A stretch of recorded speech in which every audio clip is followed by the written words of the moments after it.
Sehingga penanganannya pun juga menurut saya berbeda-beda. Sama seperti kalau ini pengalaman saya aja ya. Saya mendampingi teman-teman mahasiswa gitu ya, yang cerita, dia curhat segala macem, yang pernah jadi korban bullying. Ada ya udah Bu, cuekin aja, toh nggak rugi saya kalau cuma diomongin diketawain, ada yang gitu. Tetapi ada yang sampai dalam, berpengaruh dalam sekali. Lalu kemudian kita ajak untuk ngobrol, kita bangkitkan kepercayaan dirinya bisa. Tetapi ada juga yang saya merasa ini saya sudah nggak mampu untuk sekedar ngobrol dan membangkitkan kepercayaan dirinya, sehingga saya bilang harus ada orang yang ahli di bidangnya, lalu kami rujuk ke psikolog.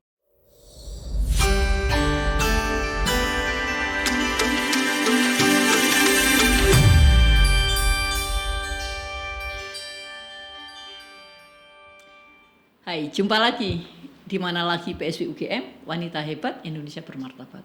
Saya masih punya tamu, Dr. Iva, yang kita belajar sesuatu dari beliau.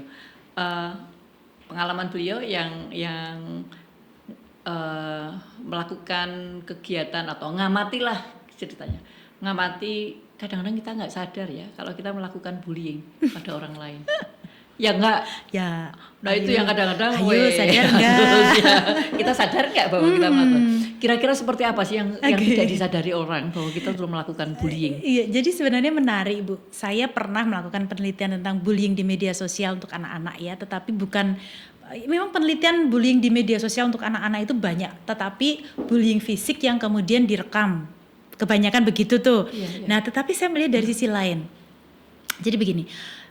Saya mengamati media sosial, perkembangan media sosial. Sekarang ini siapa sih yang nggak punya media sosial, gitu kan? Di zaman sekarang semua pasti punya, semua pegang. Nah, terus yang jadi masalah itu adalah kadang-kadang demi konten, kita tuh tidak sadar bahwa kita membuli seseorang. Gitu ya? Demi konten. Saya membuli pacarnya. Kadang-kadang begitu.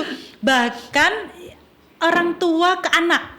Misalnya nih, kalau teman-teman sahabat Mana Laginya PSW ini pernah melihat di konten TikTok itu ada yang suara kuntilanak, lalu kemudian anak kecil itu dimasukkan di sana, disuruh lihat itu kamera, nanti kemudian ibunya langsung lari keluar kamar dikunci, tiba-tiba muncul suara kuntilanak dan anaknya ketakutan gitu. Yang direkam oleh orang tua itu adalah mimik ketakutannya si anak. Tetapi itu bullying loh sebenarnya. Si anak stres bener loh Bu. Iya enggak? Kalau kita membayangkan itu termasuk bullying. Iya. Menurut saya itu termasuk bullying. Anak itu terbully loh, meskipun sebenarnya itu orang tuanya. Orang tuanya lucu-lucuan kok ini gitu. Jadi kadang-kadang, saat anak itu sendiri dia ketakutan dan lain sebagainya, itu menurut saya itu masuk kategori bullying. Atau kalau enggak misalnya gini, orang tua yang ngelihat anaknya tidur melongo lucu difoto sama ibunya lalu dipost di akun media sosial. Ibunya sih captionnya lucu, nah gini teler kecapean guys anakku misalnya. Tetapi akun media sosial itu dilihat oleh teman-teman anaknya juga dan anaknya malu. Karena dipost begitu tidur dengan wajah melongo misalnya gitu. Itu jadi misalnya ada nggak concern si ibu itu kalau mau post sesuatu yang berkaitan dengan anaknya, bilang boleh nggak mama atau ibu post? Kebanyakan nggak ada deh, asal post aja deh. Mungkin ada beberapa. Itu kepuasan si ibu. Nah, jadi saya melihat fenomena itu. Bahkan kadang-kadang tanpa kita sadari kita masuk menjadi bagian pembuli misalnya nih. Aduh, aku misalnya, melakukan nggak ya? Nah, dicoba kita cermati sama-sama Bu. Misalnya nih kadang-kadang di WhatsApp grup atau di mana. Kita sering kan dapat postingan anak-anak yang lucu, anak-anak kecil yang jalan nyemplung ember cemplung lucu, anak-anak yang dia nggak pakai celana kepatok ayam, segala macem. Anak itu ketakutan, nangis kekejar, dia nangis. Dan mungkin kalau itu video itu tersimpan sampai dia dewasa, dia malu banget loh itu anak, iya kan? Tetapi kita tidak melihat sampai sana, kita cuma melihat lucunya, ih lucu nih, kita ikut nge-share. Nah, kita menjadi pelaku tanpa kita sadari. Dosanya berlipat-lipat itu ya. Kita menjadi pelaku tanpa kita sadari. Malaikat ngitungnya kangelan ini. Kita sudah mentertawakan dan kita share ya. Padahal mungkin nanti ke depan si anak itu kan yang namanya video jejak digital itu kan nggak bisa hilang. Kalau misalnya suatu saat anaknya itu melihat itu dulu zaman saya kecil begitu dan itu jadi konsumsi publik, jadi lawaan, malu loh. Nah itu yang tidak Tanpa disadari. kita sadari. Nah, makanya itu. Jadi fenomena seperti itu ada juga di sekitar kita. Dan bahkan kalau saya melihat bullying itu dampaknya besar loh, Bu. Saya pernah punya cerita nih ya. Ada mahasiswa yang curhat-curhatan lah, cerita-cerita sama saya gitu kan. Dia itu bahkan kalau dia harus presentasi di depan kelas, Ya. dia cemas. Saat saya harus presentasi di depan kelas itu, maka pagi ini dia presentasi, besoknya semalaman tuh dia mengalami kecemasan, nggak bisa tidur, keringat dingin dan lain sebagainya. Sesimpel itu. Bagi kita kan simpel sih sekedar presentasi di depan kelas, tetapi itu Dan ternyata teman-temannya. dan teman-temannya, tapi itu ternyata berat untuk sebagian teman-teman kita. Dan saat saya tanya, ada apa gitu? Mereka menjawab, saya pernah jadi korban bullying lama. Jadi diketawain temennya, jadi bahan olok sehingga itu berpengaruh ke mentalnya. Nah sekarang Bu Iva, ini kan berkaitan dengan bagaimana tough-nya seseorang, ya. Ya memang orang beda-beda nih tough-nya. Ya saya kuat dibully, saya masih bisa jawab dengan ketawa-ketawa kali gitu ya. Nah bagaimana menyikapi ini? Bagaimana orang-orang yang sekarang korban bullying gitu untuk bangkit gitu. Ini terutama untuk teman-teman mahasiswa gitu ya, atau remaja gitu yang sekarang atau pernah ngalamin bullying, kemudian dia harus ngomong, oke, stop, saya harus stop sekarang dan saya akan menjadi orang yang lebih baik. Apa yang harus dilakukan? Kalau saya setuju bahwa kekuatan mental seseorang itu berbeda-beda. Iya. Saya setuju ya. Mungkin teman-teman dari psikologi bisa menjelaskan lebih detail, tapi yang saya pahami juga begitu. Ada orang yang dibully itu balas, malah dihajar orang itu. Misalnya gitu, punya tenaga dan keberanian untuk melawan. Iya. Ada orang yang dibully, ya udah cengenges-cengenges aja, masuk telinga kanan, keluar telinga kiri misalnya. Tapi ada itu yang benar-benar sampai ke dalam dan bahkan sampai disimpan bertahun-tahun itu tadi parah, ya. maksudnya parahnya tuh sampai ada keinginan untuk mengakhiri hidup. Sampai segitu? Iya, karena korban bullying. Maka kita tidak bisa kemudian menganggap persoalan bullying itu, fenomena bullying itu sebagai sesuatu yang alah cuma kayak gitu, alah cuma dibecandain. Nggak bisa, karena masing-masing orang menerimanya berbeda. Mungkin untuk dia nggak apa-apa, untuk orang lain tidak. Iya, sehingga penanganannya pun juga menurut saya berbeda-beda. Sama seperti kalau ini pengalaman saya aja ya, saya mendampingi teman-teman mahasiswa gitu ya, yang cerita, dia curhat segala macem, yang pernah jadi korban bullying. Ada ya udah Bu, cuekin aja, toh nggak rugi saya kalau cuma diomongin, diketawain, ada yang gitu. Tetapi ada yang sampai dalam, berpengaruh dalam sekali.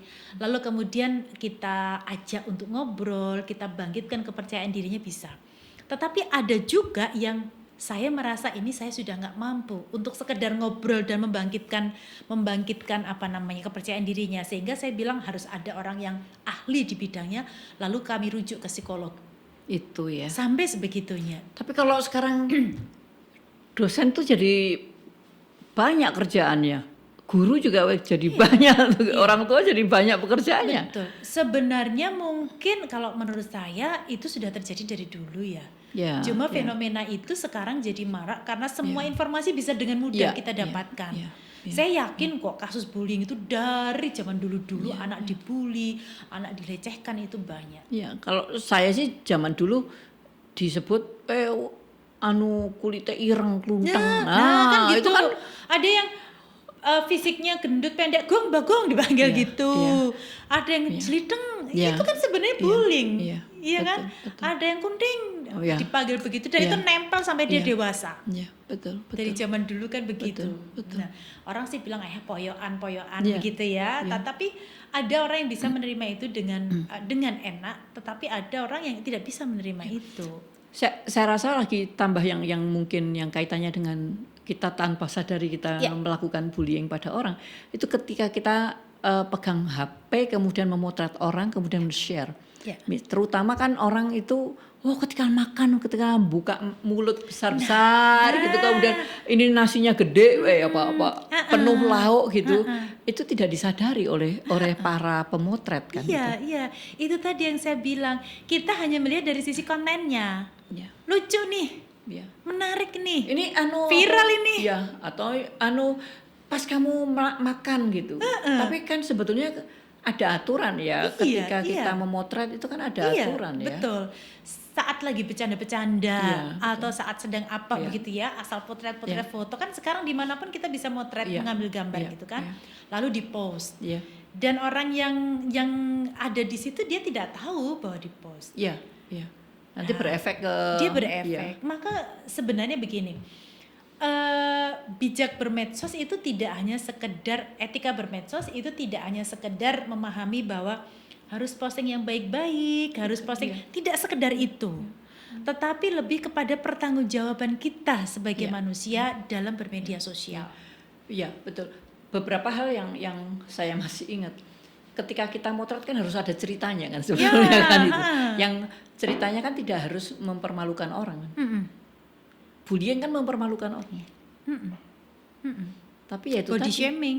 Iya. Iya kan, body shaming dan lain sebagainya. Iya. Dan sekarang kalau kita lihat kan kadang-kadang miris ya Bu, bahkan anak kecil pun bisa sangat mahir menjadi pelaku bullying.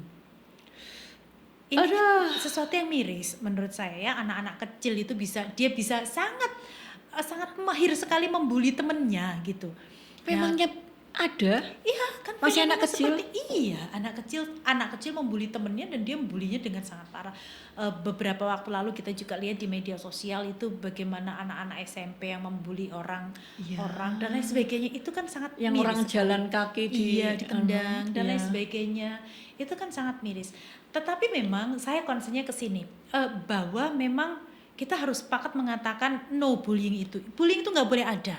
Apapun alasannya, even itu cuma bercanda-bercanda ya. Zaman dulu saya inget lah, kalau bercanda temennya, zaman saya sekolah dulu tuh temennya di ayun-ayun kan dimasukkan ke kolam. Iya. Itu kan sebenarnya bullying juga Iya, Bu. betul. Kita semua ketawa ngakak dengan kejadian itu. Itu kan sudah dari dulu pun gitu. Duduk kursinya ditarik, itu yang Iya, membahayakan, misalnya hal semacam itu. Nah, jadi mulai kesadaran bahwa stop bullying. Apapun alasannya, membuli itu tidak baik karena bisa berdampak sangat parah terhadap masa depan seseorang, kehidupan seseorang. Ini saya harus ngaku nih. Dulu saya membuli. Saya juga kalau mau ngaku dosa sama teman-teman Ngaku saya dosa. zaman dulu suka ngerjain temen.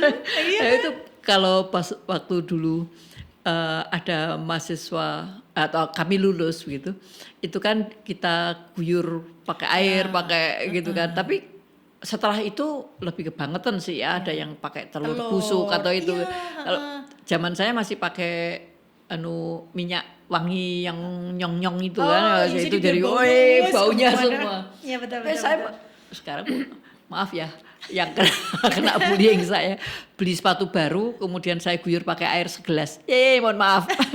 Mohon maaf. Nah, kan kadang-kadang begitu. Sebenarnya kita tanpa kita sadari iya. kita menjadi pelaku Iya, loh, betul, gitu. betul, Artinya pelaku bullying tidak hanya anak-anak nakal atau orang-orang nakal atau orang-orang yang kemudian sekarang ini viral di media sosial saja, tapi kadang-kadang kita pun Iya. tanpa kita sadari itu. Salah satu contoh yaitu lihat ponakan lagi makan sambil ngowoh apa tidur Iya, sambil iya, ngowoh gitu, lucu nih, di foto, Iya, di iya. post. Iya.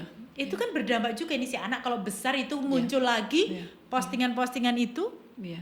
Gimana nggak malu misalnya. Nah, hal semacam itu tuh yang harus kita pahami bersama. Ya, memang contohnya banyak sebetulnya, ya kita ya itu tadi kadang kita lupa ketika Ya. kita post sesuatu itu ada dampaknya enggak kan Ya. itu.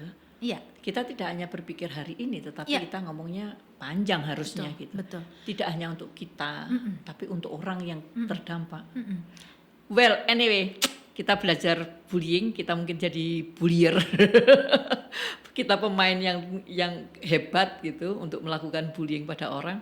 Tapi yang jelas bahwa, mohon maaf, saya pernah membullying beberapa teman saya. Maaf juga sama Bu Iva, mungkin saya membullying panjenengan, tapi yang jelas terima kasih sekali atas informasi dan mengingatkan pada saya.